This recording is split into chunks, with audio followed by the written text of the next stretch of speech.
Hello. As we're harvesting our potatoes that are in tubs, so we grew some Charlotte potatoes in tubs earlier this year, the compost that was in there we're actually using to begin to fill this raised bed up. In that way it doesn't all go to waste and it can be reused and repurposed once again, because the level here had really dropped quite a bit, hadn't it? It had, yeah, because we've already put, I don't know, 4 or 5 of those buckets in there, and so as you can see, it's definitely had got really low. Yeah, so we're slowly getting there, and we have some things that we actually want to plant out once we just get this level full. And we'll probably now just give this a top up with our compost that we've made. As we approach the end of October, and we're not very far away, it will be Tuesday of next week, then we will start to get a little warning of winter. Gardening in Zone 9A, we know that on average our first frost will come round about the 14th of November, mid-November. But of course, they can come sooner. The days are still okay, around about 10 degrees, sometimes up to 12 and 13. Sometimes the sun shines, sometimes it rains, and we've had a lot of rain lately, believe you me. Pretty much like everybody else in the UK. But the time has come when we need to prepare the garden for winter, because that frost is coming, and we will get it, and it will destroy certain plants, and we need to do certain things to ensure that that doesn't happen. So in today's video, we shall show you just what we shall be doing.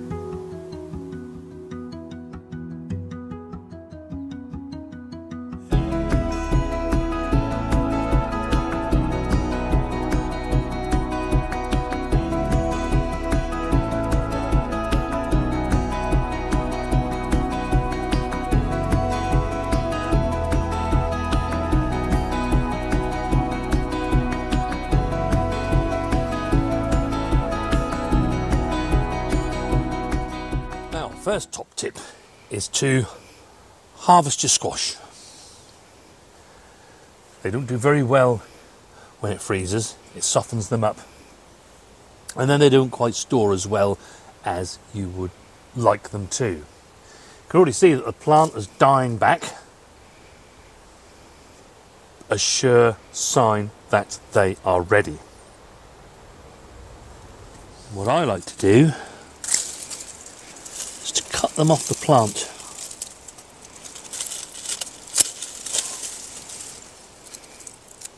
Like this. Not with just the stem. I've seen people do that, that's fine. But we like to leave a little cross section there too. You can see it's not completely dry because that stem is still green there. So we're going to need to finish that curing process.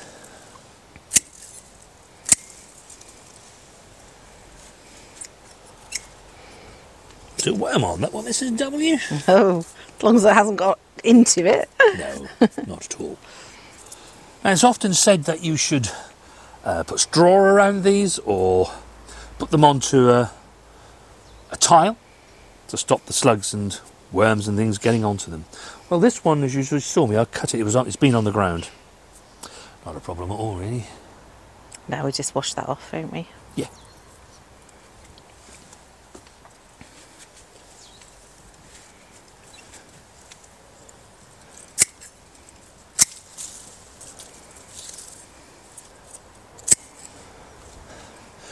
You can see there are some lovely curry squash there. And the great thing about squash like this particular variety is that it will actually store for a long, long time. Boy, I'm hoping I can get this one through the hole, Mrs. W. Oh. Yes, I Yes, can. well done.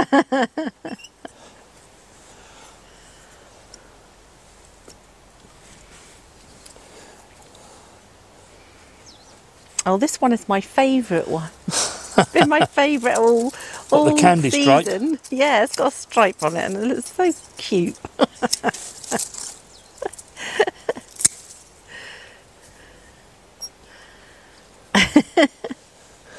You can see it has got stripes too, hasn't it? Yeah, it has.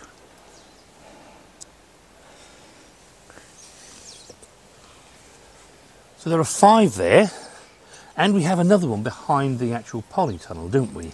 We do. And Which- we'd already harvested one a couple of weeks back. Yes, that's what I was going to say. There would have been 6 here, but the other, in a video a little while back, we actually harvested one because you needed one for, well, to do a recipe, didn't you? Did, yes. Now we do have another one just around here. It's very small, but actually it is going orange, Mrs. W. It is. And I'm going to leave that one on there just to see what happens. Yeah. It's quite hard already, so And I think it's quite sheltered there as well because it's right tucked into the wooden structure, Yeah. isn't it? So hopefully if we do get a frost. perhaps see I'll get some fleece and just wrap it around Yeah, it. maybe. That might could be do an that. idea. Yeah. Yeah. Little bonus harvest. Oh yes. So now Mrs. W's honey boat. I'm really quite pleased with this because this is actually from your own saved seed from last Yes, year, isn't it? Yeah. I didn't sow that many seeds. And I didn't get that much germination from them, but what I did get, I have managed to produce a couple of honey boats. You And can s- again, they're a nice stripy one, aren't they? And you can see that the stem has actually still got some green in it. And we can finish that off inside.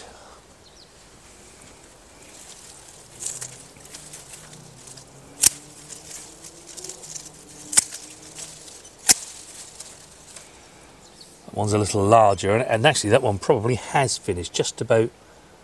Yes. You can see the yeah. stem is not so green. They are really pretty squash, They are. I aren't think they? they're really decorative as well. Oh, I do like my quirky things, don't I? That's why I like you, Barry. And then we have the butternuts. Now they haven't grown huge, and we shall try again next year. But we're going to have these off. And once again, you can see this has been laying on the compost, but it's had no damage to it. Absolutely fine.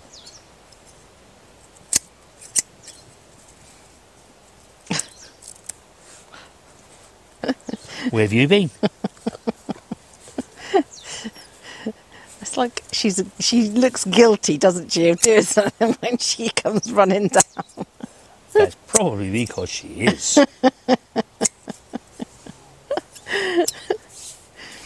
So they may be small, Mrs. W, but Oh, they're rather okay. quite lovely, Yeah, aren't they're they? okay. At the end of the day, there's just me and you the majority of the time these days, so they're a good size, for a smaller family.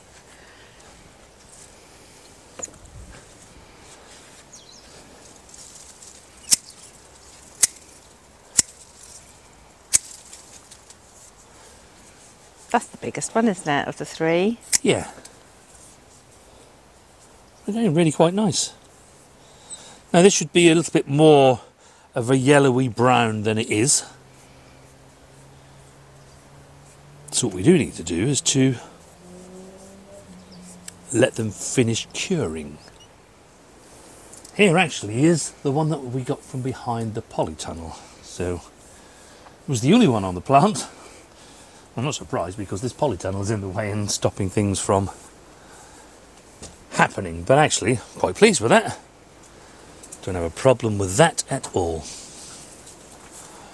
And what we're going to do now is to put these on here.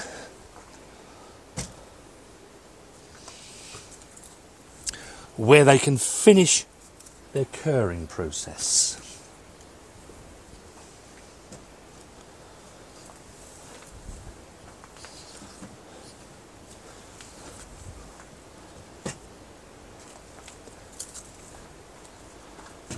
And essentially, you want to leave these for a week or two in this state, and the sunshine that comes in, we're getting a bit late in the day now, so we don't have the sunshine up quite up the top here as we did, but during the day the sun shines on here all of the time, and that will help to cure those. And then after a week or so, you just want to turn them, and then at the bottom finish their curing for another week or so. With these, well, it's a bit like turning things in the frying pan, isn't it? Just move it over one, move it over, move it over, move it over, move it over. And then within the next 2 to 3 weeks, they'll be ready to go into your shed. And they can stay there and be food for you to be able to use for the next 6 months or so. I was going to say, the ones that we harvested last year lasted well into right up to May, didn't May, they? yeah, I think May was. I think that was the last one we had, but that was beginning to go a little bit when we used it, wasn't it? But yeah. But they do store really well. Yeah.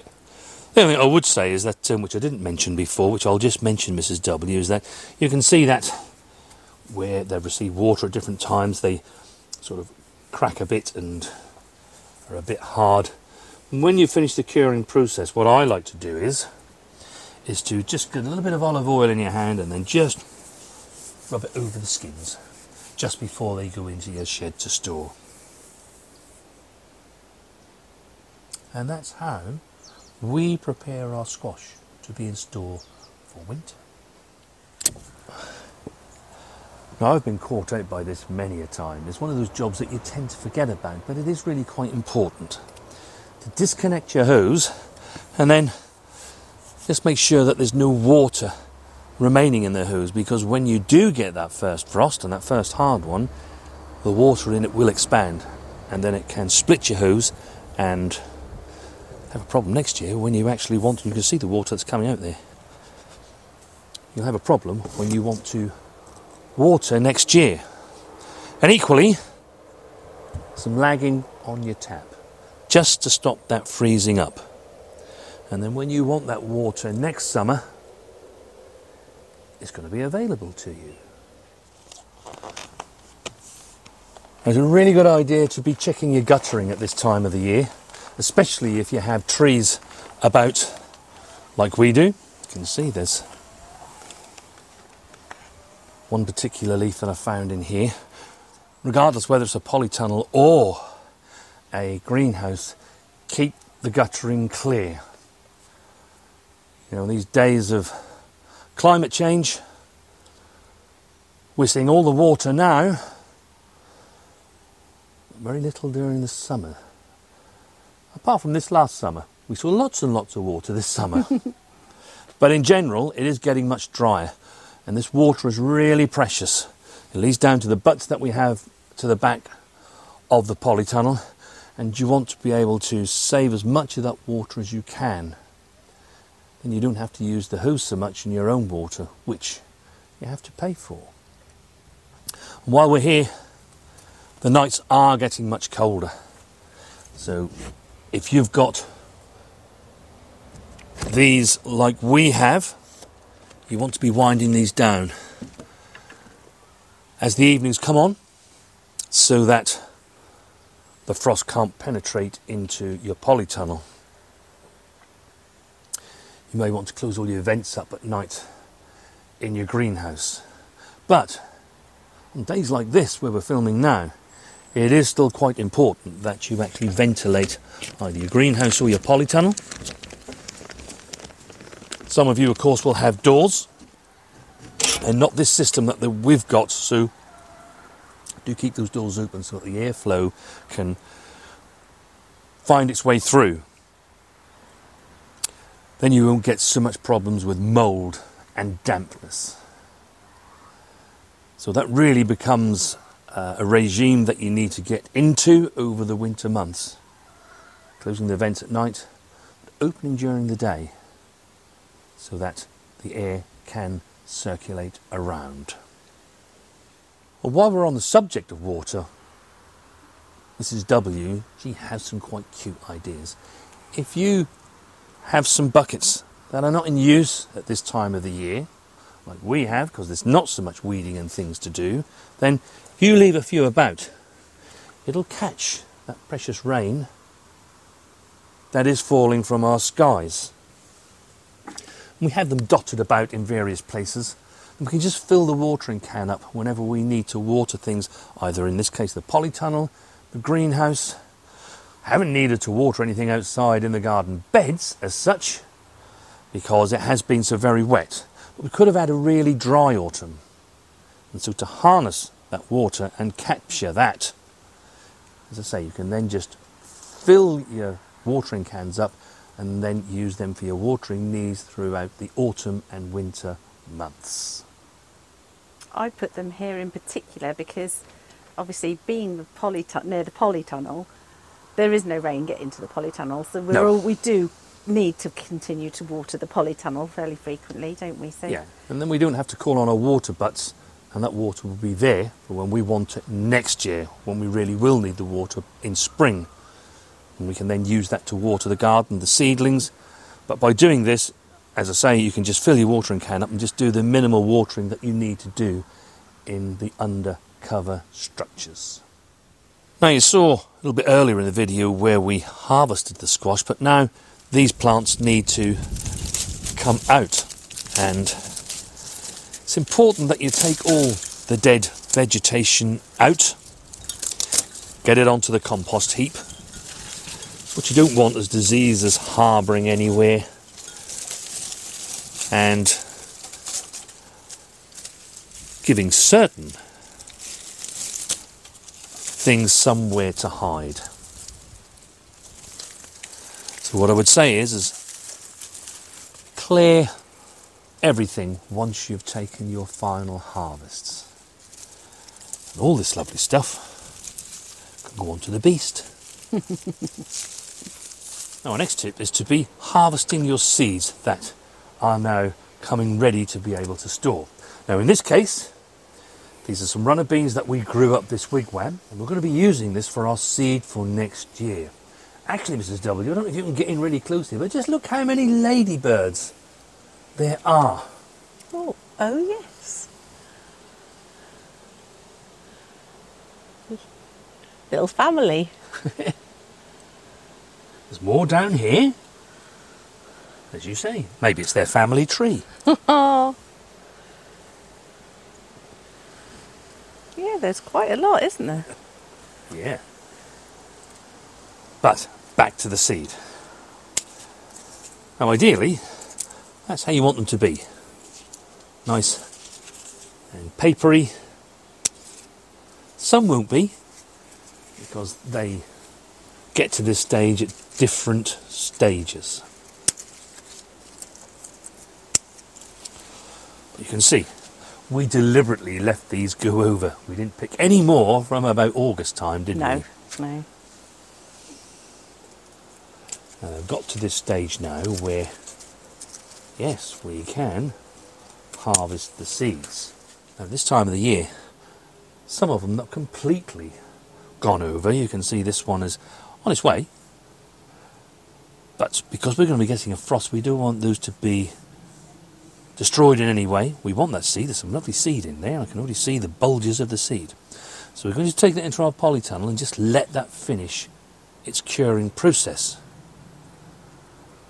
until it gets to the same stage as the ones that I've just been picking. So we'll just come back inside the polytunnel, and actually if we just open this up, this is a white lady. Nice seeds, yes. Yes. So 2, 3,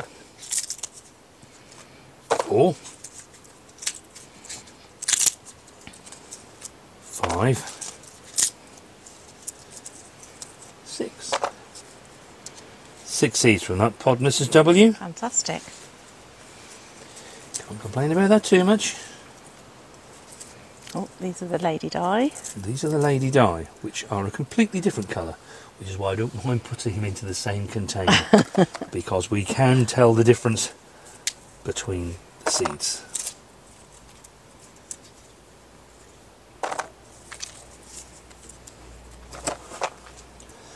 And you know, when you consider really that these days you go onto a seed site, you can be paying upwards of £3 or more for a packet of what? 20 seeds, 25 seeds? Well, all you really need to do is just to let these get to this stage, and you get the seed. And they can dry off, and next season you'll be able to plant those. And you know that they're really fresh seed. Look at those, Mrs. W. Lovely. Very vibrant pinky purple, aren't they? They are, aren't they? Indeed they are.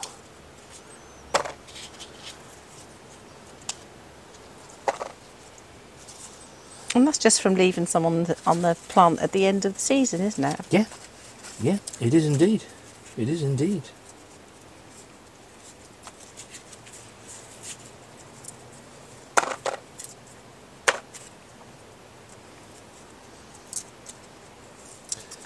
And these beans we can take down to our kitchen, could be a conservatory, and you just want to leave them just to finish drying off the beans themselves, because they are still quite soft and they need to get more like this. This is our broad beans that we saved.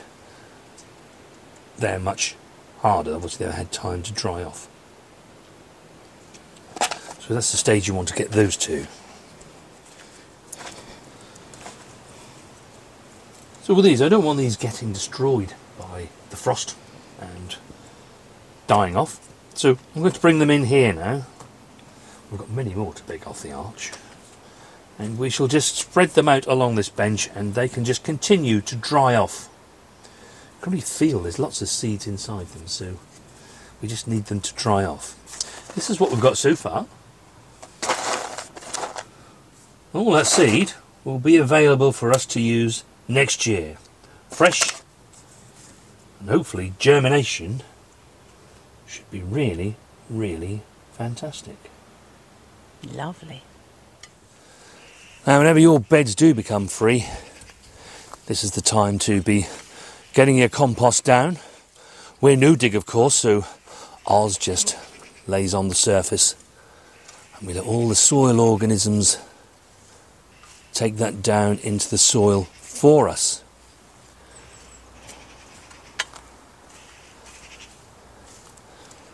As we said in our top tips for October, if you're not No Dig like us, then clearly this is not a bad time to be turning your soil over as the beds become empty and incorporating the compost into your soil.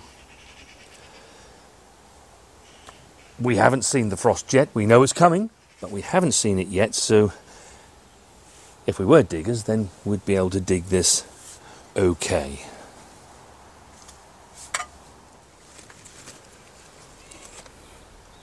As I always say quite often, do take the old leaves off your plants that are not doing so good. It's not doing anything for the plant, and they do actually have plenty of good leaves on them. But actually the reason that I'm in here is that it's time for these to come up and go into storage. You don't really want to keep them in beyond this because they are going to go woody, which is something you don't want. Lovely Swedes, aren't they? They've been absolutely magnificent this year, haven't they, Yeah, Mrs. W? Yeah, they have. I think they're the best we've ever grown.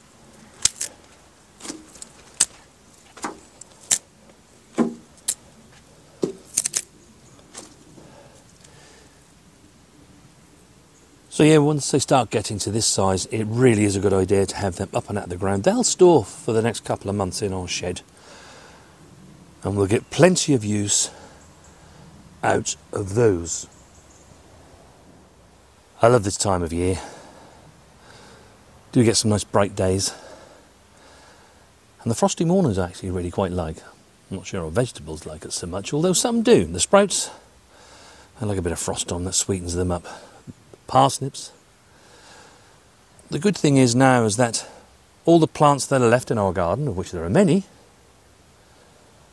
they're all winter hardy. And we'll be able to enjoy lots and lots of lovely food between now and next May time. We also have lots in the freezer, like the beans. Things have been preserved, so we're certainly not going to starve Mrs. W. No. And when I say I like this time of year, I actually like all of the seasons. And I've said from time to time, it's really important too that you enjoy each of those seasons and enjoy your garden. So bench has been here for a number of years now, and I actually really just like sitting here and surveying all that's going on. And it changes with each season. Hello, Scylla. Scylla also likes the bench, doesn't How are you, she? girl? She quite often sits on there. But just to take some solace from the stresses of the world, whether that be your job, paying bills, it's actually really quite lovely just to sit here and just watch what is going on. And actually one more tip. While you are sitting here and you're looking around and thinking, yeah, that looks really good. Those Romanesco are not actually doing what we want them to do. The celeriac didn't get quite so large as normal when we grow them down there. It's a really good idea to have a little notebook with you, and you can write those things down so you get some learnings from this year to take into next year. One of mine is down there where the celeriac is that we need to do a little bit more work around there so that we can grow things in that patch there. And that's a job for us to do over the winter period. That's it for today. I hope you've enjoyed the video. If you have, do give us a thumbs up. And if you want to follow our journey through No Dig, then don't forget to hit that subscribe button. As always, do leave us your comments in the comment section. We do love to get those. Let us know how your garden is. Have you had your first frost yet? Because I know some people will have done. And if you haven't, what are you going to be doing to make sure that the things that need harvesting, the things that are frost sensitive, have you gotten them in? And just how you are preparing your garden for the upcoming winter. Do have a great gardening week, won't you? We'll be back next week.